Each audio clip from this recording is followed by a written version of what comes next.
Hello, I'm Bobby Savoie, AARP Louisiana State President. I'm an AARP volunteer and also the Fraud Watch Network lead for the Louisiana State Office.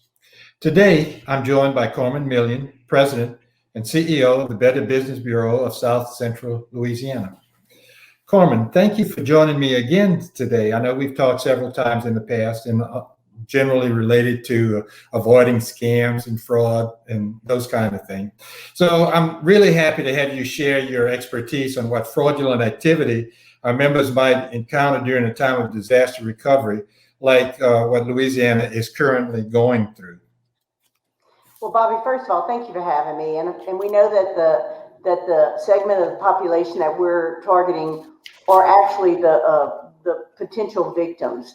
And so I appreciate you having me on this to ask and answer any questions and give proper information, help people become their first sign or first step not to be a victim. They have to protect themselves. Right. So we're only in the beginning of our recovery, and we still have a long road ahead of us to recover from the impact of Hurricane Ida and now Tropical Storm Nicholas, as we're seeing so many people who are in vulnerable situations. So this is especially true for those who are still trying to get their homes back in working order. They may have catastrophic damage to their homes, maybe no power, no safe drinking water, and in fact, no water to be able to clean out their homes. So what are some clues those who are recovering should look out for to protect themselves as they take these steps to get assistance and make repairs? Well, first of all, what we want consumers to understand is that they've already been victimized by a storm or storms, and they need to protect themselves from being victimized again. And so one of the first things that we think a consumer should do is look at their insurance policy if they have one.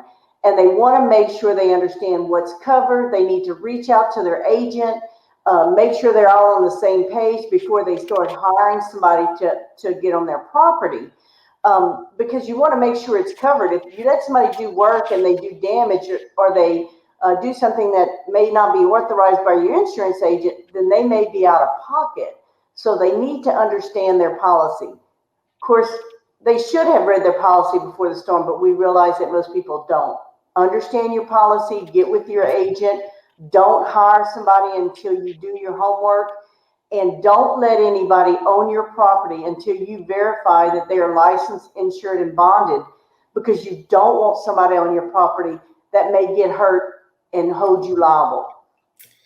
Yeah, it's unfortunate, and sometimes we don't think about those things when, we're in the midst of a disaster recovery, and it's just important. Business is business, and that's part of doing business and part of the things that we ought to be able to be responsible for.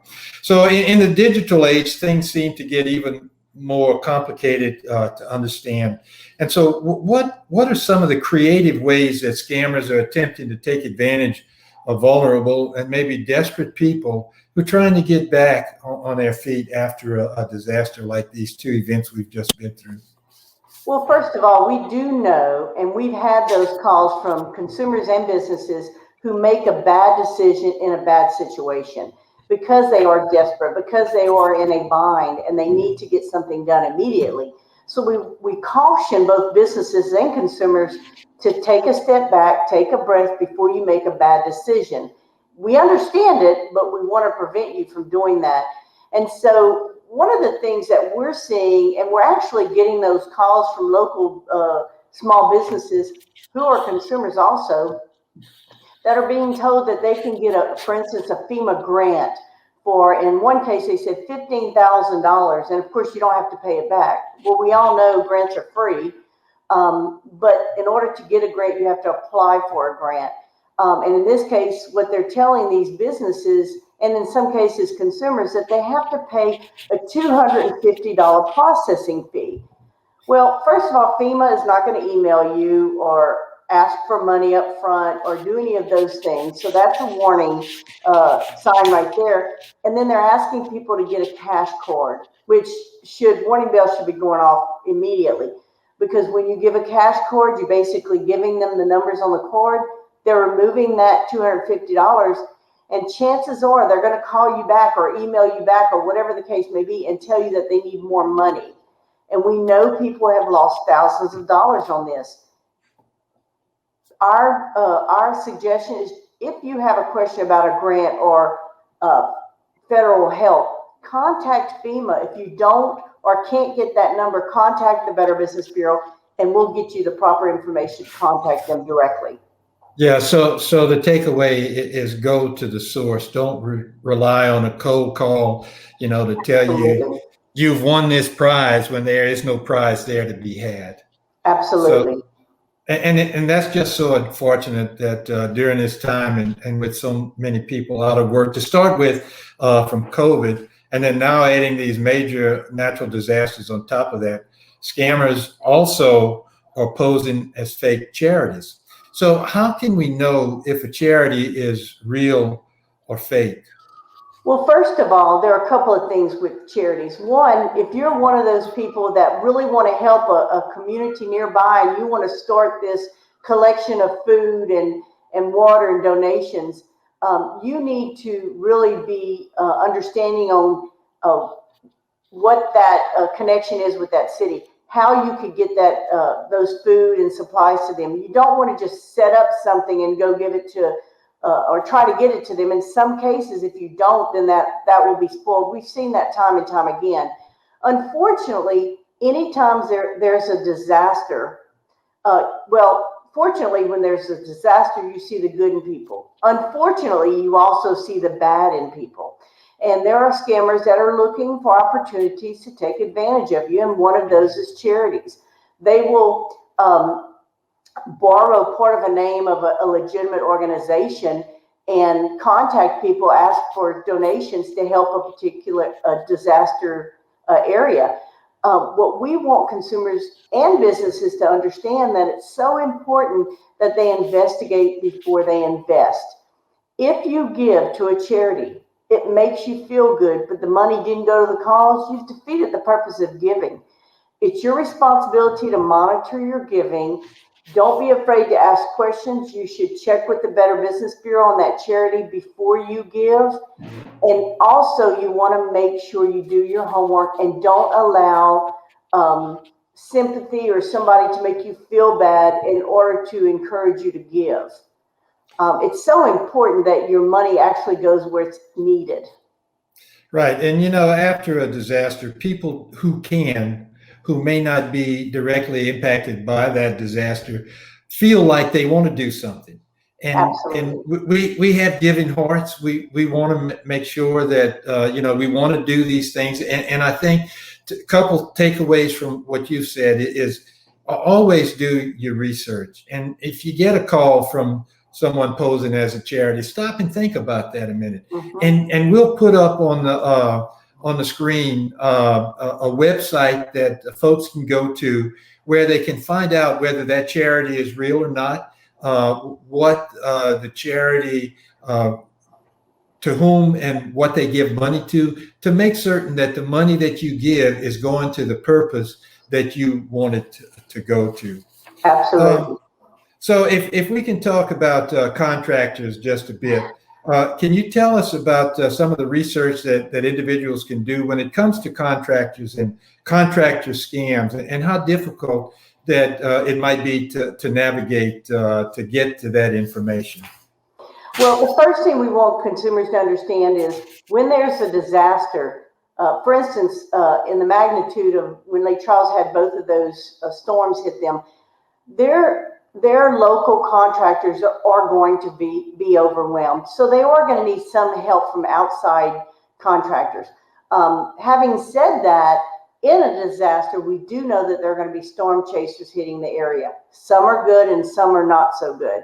So what you have to do, again, is not make a decision in a desperate situation. We've had several people call us that have paid some of these contractors that knocked on their door and told them they can help them, paid them money up front, and haven't seen them again. So you don't want to be victimized again. So the first thing you want to do is, first of all, if somebody knocks on your door and they make you promises, you should get their company name, their mailing address, their phone number. Tell them that you're going to check with the Better Business Bureau. You're going to investigate them before you let them on your property. You want to make sure that when you are ready to hire somebody, that you get a contract in writing. That contract should state exactly what they're going to do and what they're going to charge you for. You should never, ever pay a substantial amount of money up front. A lot of these scammers will tell you sob stories like, I've heard stories where they told a consumer that their workers needed shoes or equipment because they were overwhelmed and overworked, and they needed money up front because, you know, their wife was pregnant or whatever the case may be. They'll use a sob story, but do not pay a substantial amount of money up front, and never, ever pay a company in full until the job is completely done. And the only hold you have on a company is what you owe them. I just talked to a lady that recently that paid a company in full. She paid them $5,000. They still have work to be done, but she can't locate them now. And it's unfortunate, but we see that a lot. And if you check with the Better Business Bureau before you hire somebody, whether they're local or out of state, we should be able to give you information on the company, tell you if they're licensed to do business, how long they've been in business, what their rating is, give you information to help you make an informed decision. And of course, it's always important to get more than one bid. I know that's hard in a situation like this, but the only way you know somebody's charging you a fair price is to get more than one bid. And of course, sometimes this is uncomfortable for consumers, but we recommend that you ask for a list of references, not one or two, but several names of people that they can contact to see if the work that they did was good, and did they follow up, did they follow through. And of course, the final piece of advice is get any warranties, guarantees in writing.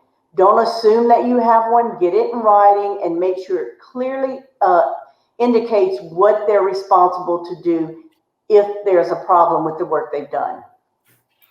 You know, great pieces of information. And, you know, again, it comes back to doing your research, not being scared to do your research, and asking the tough questions, you know, up front, so that you don't end in a potential lawsuit or having put out money and not having received any services for that money.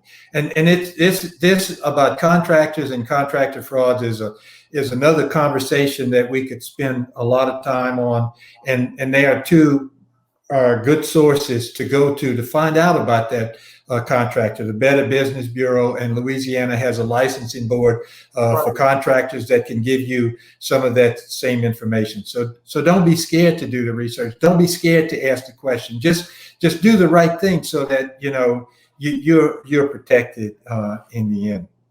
So the surge in scams during these times of crisis isn't something new. You know, we see it all the time, especially after disasters. So why do you think that scammers prey on victims during these times like this? And are there some steps that we can take to protect ourselves? Well, first of all, the same thing happens again and again. No matter what the disaster is, those scammers are out there. Technology is vibrant.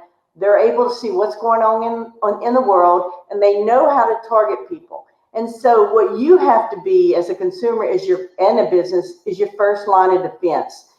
Don't believe everything you're told. If you receive an email or a fax or a Facebook message or a text telling you that they're going to offer you assistance, or they're going to help you fill out the FEMA form, or whatever the case may be, they will use all kinds of opportunities to take advantage of you.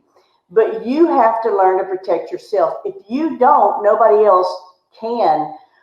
So make sure when you get those calls, those texts, those contacts, do your homework. Don't agree and don't agree to do business with them until you investigate them. But you also want to make sure you get their information and report it to the proper authorities.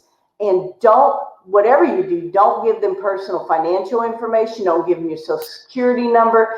Don't give them any of the information unless you have contacted them and you know the number that you're contacting is a legitimate agency, such as FEMA. But we get so many calls where where these scammers manipulate the phone system, and it looks like it's FEMA or IRS or whoever calling these people or contacting these people, and it gives them a level of trust that this should be legitimate. But in this day and age, you have to protect yourself. You have to be skeptical no matter what. Investigate before you get involved. Yeah, and that's unfortunate. And the theme I keep hearing is do your homework. You know, don't be scared to do your homework.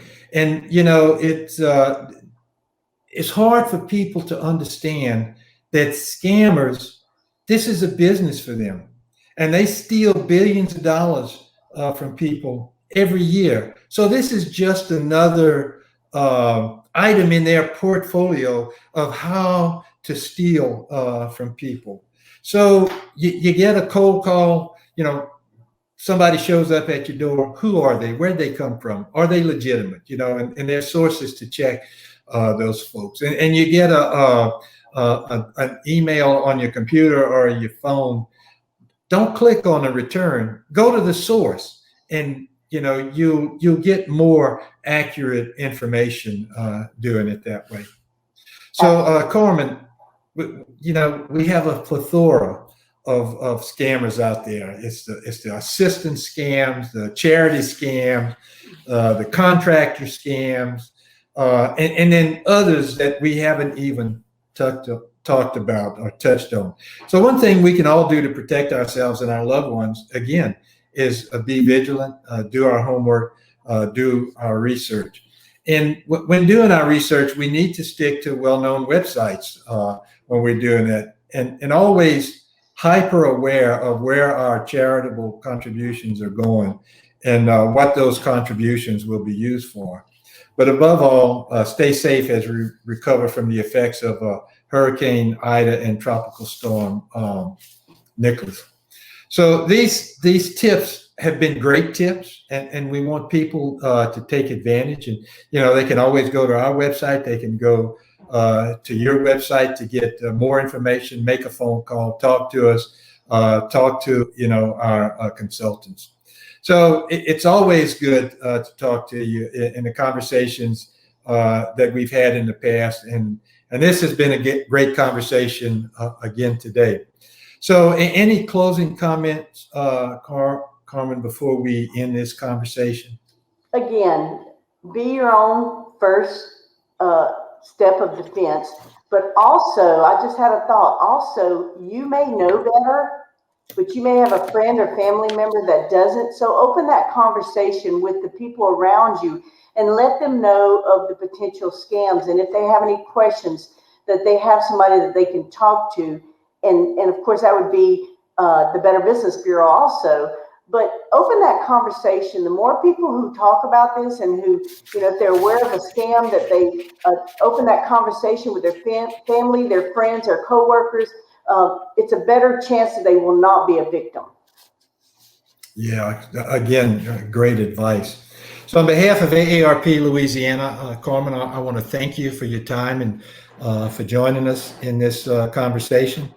And to our viewers, we can all be fraud fighters. If you can spot a scam, you can stop a scam.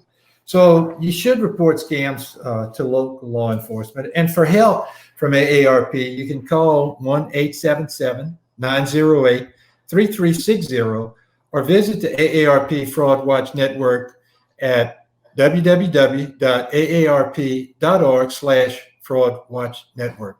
You can also text FWN to 50757 to receive biweekly alerts from the Fraud Watch Network. And in this time of hurricanes, tropical storms, and COVID-19, stay safe, stay healthy, and stay strong, Louisiana. On behalf of AARP Louisiana and the Better Business Bureau of South Central Louisiana, thank you for joining us, and goodbye until next time.